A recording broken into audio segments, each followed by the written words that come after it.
Hi, my name is Fatimah and I am from Group 13. For today, my group will present the paper regarding the random forest for big data.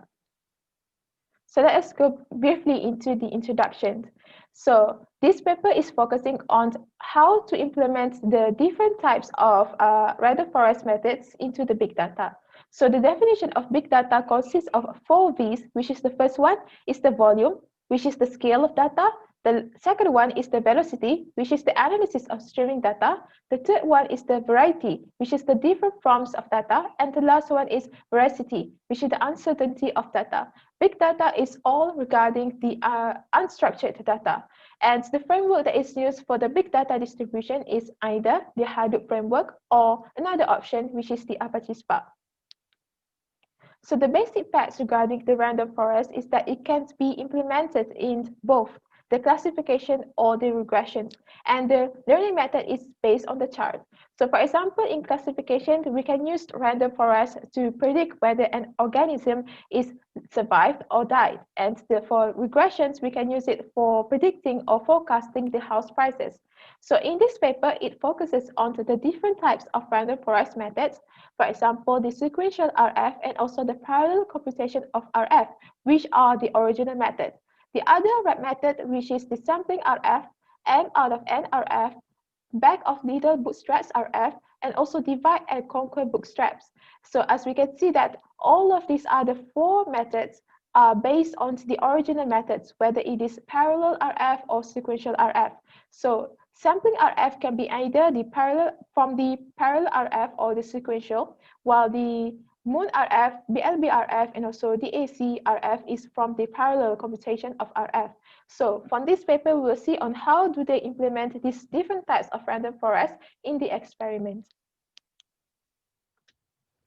Hi and good evening, I'm Farana. I will talk about problem statement and objective of this paper. So we proceed with problem statement. This paper actually addressing the issue while handling big data, whereby they find out that some operation of handling big data take too much time to process the result within the acceptable time frame. The issue actually not only occur in big size dataset, but it also happen to moderate size dataset even with the simple test. Another contributing factors to the issue in handling big data is the availability of the computing resources. The skill and computational complexity issue will always remain relevant. In this paper, they are using 2 massive dataset because it contains of 15 and 20 millions of observation. They also have defined that large dataset as the dataset that when the size exceeding 20% usage of the RAM. They also define the massive dataset where where the size will exceed 50% usage of the RAM. In short, the paper actually is an extensive study of random forest, whereby they experimented random forest using 5 different variants because they would like to evaluate the performance of each variant and also the limitation of it. Next, we proceed with the objective. We found out that 3 objectives in this paper. First one, they want to identify what actually the problem that can be posed to random forest by this big data framework. Second one is to find out what are the standard strategies that can be used to overcome the problems when handling big data. And the third one is to discuss what are the features, drawbacks, and differences of the strategies used with the original approach of a random forest algorithm. That will be all from me. Let's proceed with my teammate with the methodology. Thank you.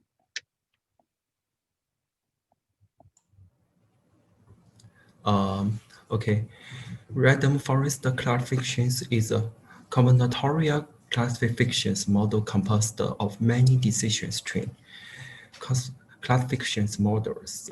Each decision tree classifications model has one weight to choose the optimized classifications result. The basic idea of random forest classifications. First, bootstrap simply is used to extract key steps from the original training set.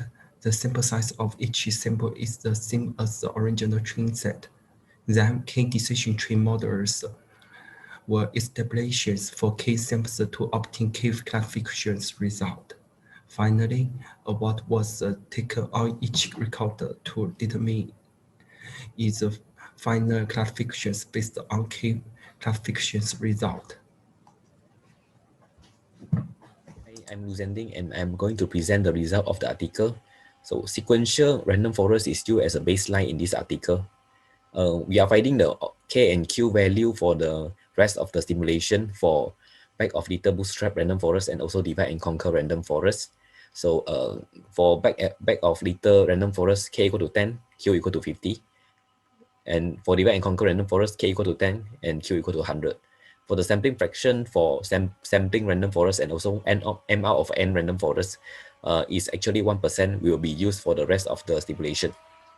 So now we look at the result associated to the unbalanced cases and also biased cases. For unbalanced cases, divide and conquer random forest is the method that is most affected in terms of bidder forest, error forest, and error test. M out of N random forest is quite robust because it's drawn 100 subsample, and back of little bootstrap random forest has a bidder forest which strongly overestimates the prediction error. It's only drawn 10 subsample. So for the bias case, perform only for divide and conquer random forest, the test misclassification rate is multiplied by a factor of more than 50. Bidder forest appears to be a very bad estimator for the random forest prediction error. So they also investigate about the tree depth of the random forest. Comparing random forest using maximal tree and 500 trees, mixed classification rate are slightly improved only. Pruning all tree would lead to a prohibitive computational time. A constraint on the tree depth may be well be adapted to the big data case. More in-depth analysis is left for the further research. Online random forest is conducted separately, contrary to the divide and conquer random forest case. X bias almost does not affect the accuracy of the result, while unbalanced data set has a strong negative impact on the accuracy of the classifier. Online random forest take approximately 10 hours for 53, 30 hours for 100 trees. The misclassification rate in unbalanced standard X bias which reach their minimum when the depth is set to 15. So the computational time and also number of leaves also become smaller. After that, they're testing with the real-life dataset, airline dataset. So the result shows there's almost no difference in terms of performance accuracy between using all data and only 0.01% of data. So using small subsample is the best strategy to reduce the computational time, provided the user is able to obtain the representative subsample at a low computational cost. Since the dataset is unbalanced, they only take 50% of delayed flights and 50% of on-time flights for training. So this approach provides a error forest equal to 33.34% and bidder forest equal to 39.15%, which strongly deteriorated compared to the previous misclassification rate. So balanced datasets has the ability to detect late flights favor the sensitivity over the specificity. Thank you. Hi, Doctor. I'm Sharvin, and I'm going to conclude this presentation based on the results that were obtained. First of all, the fastest variants were found to be the sampling random forest and also the BLB random forest. However, the online random forest was not found to be computationally efficient.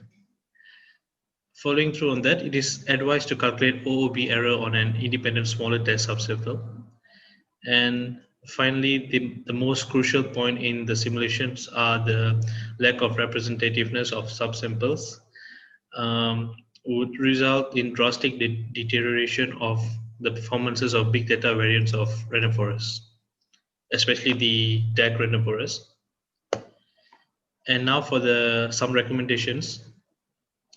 Starting off with the reweighting schemes, it's an alternative for tackling the lack of representativeness for big data random forest.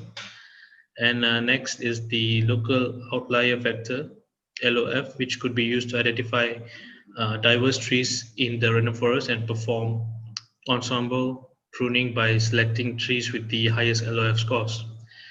And a weighted random forest approach could also be introduced to improve the predictive performance. And at an exploratory stage, it's possible to adopt a simple idea coming from the variants of AdaBoost for classification boosting algorithms. And now for the recommendations for online data and data streams. The use of ERT variant of random forest instead of the Bremen's random forest would allow to reduce the computational cost. Online random forest could also be a way to use only a portion of the dataset until the random forest is accurate enough. And finally, the data streams can consider sequential inputs and also entail unbounded data compared to the online random forest framework. That's about it from me today. Thank you.